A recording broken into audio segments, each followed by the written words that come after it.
Hi. I'm Thomas. And I'm Loud and Short. And we're Bedlam. What are we talking about today, Kayleen? Today we're talking about a lute solo. Yeah, which we released last week, and I thought might be a good opportunity to talk about a subject that is near and dear to my heart, which is voluntary play, or composition and improvisation, and the role it can play in modern lute, and sort of this whole mission to reconstruct and bring back all of these old skills that the great lutenists of the 16th, 17th, and 18th century had. Voulez ouïr chanson composée E12 des garçons des faubourgs qui aiment bien à boire. Dralin, dralin, dan, dan, dan, dralin, dralin, dan, dan, dan. So, some of you may have noticed that last week the piece we released was a lute solo, and it was one that I had composed. And one of my great joys over the last few years, I've been working on it for about 10 years, but most of the pieces have been in the last 3. And it's been kind of a blast to go and perform, and they're all written in 16th century style. Although at first he wouldn't tell anybody that they were his pieces. Right. One of the really fun things to do is to, and I guess the cat has been out of the bag in some cases, but I would mix them in and just call them anonymous. And I took great joy out of the fact that nobody ever caught me, and I thought it was a lot of fun. And some of you out there, I know there are a number of lute players that are starting to write their own music. Some people are improvising. I think it's a really exciting time. I think there's some cool stuff. So I thought today I would chat about maybe some tips and tricks on what you can do to pursue these techniques, and maybe talk a little bit about the piece that was released last week, and ideas like that. So there we go. All right. So last week we released a video of fantasy, a contrapuntal fantasy, called Chuck's Fantasy, and Chuck Houlihan was one of my first guitar teachers. He was my second guitar teacher. And you're going to tell us what a fantasy is, right? Yeah, so we have to be careful not to confuse 16th or early 17th century fantasy with a 19th century fantasy. You know, a 19th century fantasy is this sort of rhapsodical, it's improvisational sounding piece. Usually kind of virtuosic, right? Yeah, it can be virtuosic, but it's just sort of free form in some ways. Not really. I'm not insulting 19th century music. It's more complicated than that. But the genre the fantasy that I was actually writing is a contrapuntal fantasy. And so what you'll notice is that there are subjects, and these subjects are repeated, like a Baroque fugue with a couple of different rules involved. And if you go, I'll talk about some things you can do to prepare for writing your own pieces, because what you'll discover is that there's a lot more structure to things than it first seems. I think a lot of people, when you're just playing the music, you're like, oh, that's nice, and it's so free form, and then you really transcribe the music, you analyze it, and you find out, oh, okay, this fantasy has 3 subjects. The first subject is lyrical, the second subject is sort of a repeated note series, which gives a lot of freedom for stretto voicing, and then the final subject maybe is in a different mode to kind of have something a little more interesting. But I remember about 10 years ago when I started getting interested in this stuff, I had taken a course. I went to a school called Eastman, and there was a theory professor there. And basically the class was having to write pieces. So every week he'd assign us to do something. And I really liked the model he set up. Now, it was Baroque counterpoint, and what I've focused on since is a 16th century sort of transitional counterpoint. But it was really cool. He had us start off with just writing melodies over drums. So there'd be this repeated note, and we would have to come up with or something like that. And the next week would be, okay, instead of a drone, we'd have a ground bass. So you'd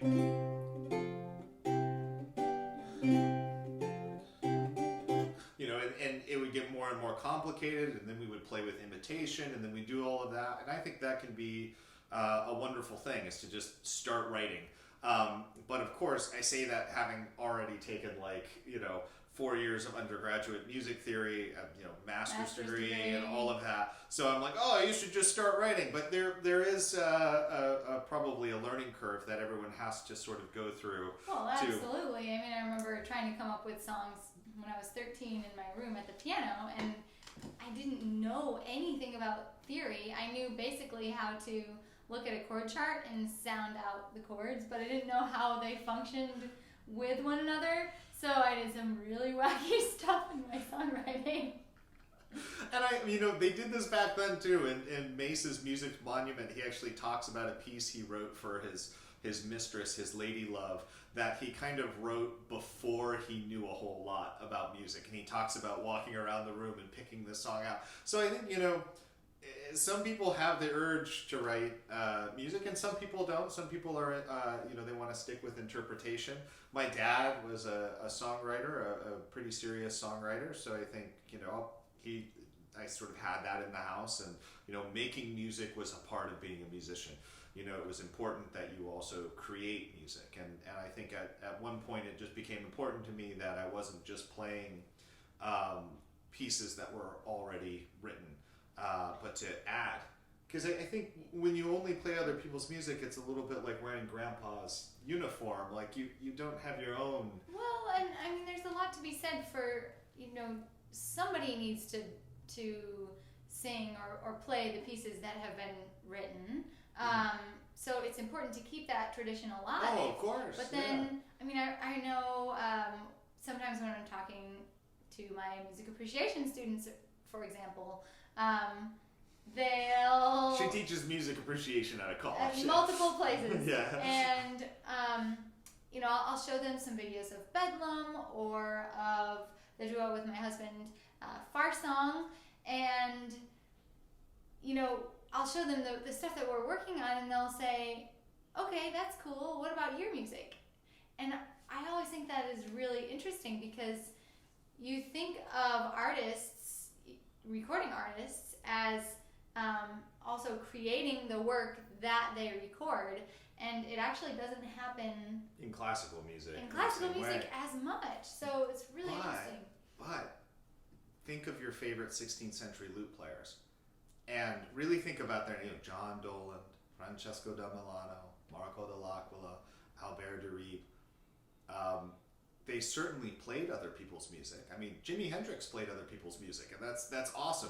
Playing other people's music is a wonderful thing, and everybody should continue doing that. You learn so much. In fact, I probably like to sight read more now than I used to, because I look for things in there, and I like to. We just did a concert where I played other people's music 2 days ago, so I think it's a wonderful thing. But what did those lute heroes of the 16th and early 17th century, and obviously into the Baroque as well, have in common? It's that they were makers of music. They created music, and I think that's an important thing, that we have to have that. And whether you are an improviser or a composer, or if you're both, it kind of doesn't really matter. I like to improvise at home, alone. And for whatever reason, I don't think I'll ever be a great stage improviser, because I always get into the habit of oh, that could have been better. Mark the date, though. We may do it in the future. I don't know. I don't think so. I really like to work on things and make sure it's just right. But I think that's a personality thing. Some recommendations, if it's something you're interested in. If it's something you're not interested in, go play other people's. Great, wonderful. Keep doing what you're doing. Play Lyman's pieces. Whatever. But if you are interested, if you are interested in composing, and in particular if you're interested in 16th century and early 17th century rap, there's a couple of things that would be really, really helpful for you to know. Number one, there's a problem with textbooks.